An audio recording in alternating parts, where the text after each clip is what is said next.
శ్రీమాత్రే నమః. ఈరోజు మనం 6వ శ్లోకం చెప్పుకుందాం. అంతకంటే ముందు నిన్న జరిగినది 5th శ్లోకం ఒకసారి రివిజన్ చేసుకుందాం.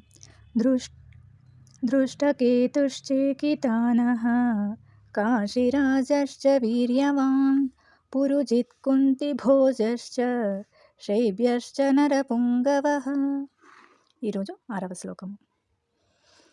యుధామన్యుశ్చ విక్రాంతః ఉత్తమౌజాశ్చ వీర్యవాన్ సౌభద్రో ద్రౌపదేయశ్చ సర్వ ఏవ మహారథాః. యుధామన్యుశ్చ విక్రాంతః. యుధామన్యుశ్చ అంటే యుధామన్యుడు, విక్రాంతః అంటే ధైర్యవంతుడైన యుధామన్యుడు అనేసి. ఉత్తమౌజాశ్చ వీర్యవాన్.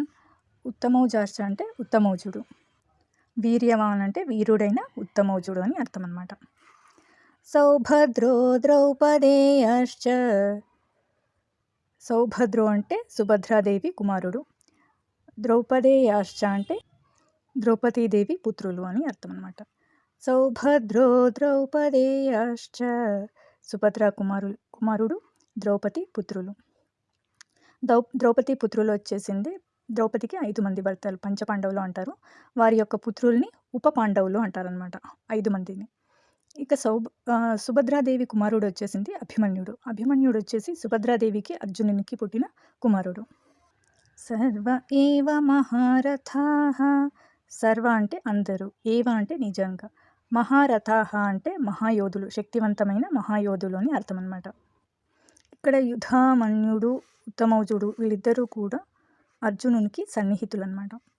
వీళ్ళు వచ్చేసి ఈయన్ను ఉప పాండవులను రాత్రివేళ దాడి చేసి అశ్వత్థామ అనే ఆయన నిద్రలోనే వధిస్తాడనమాట.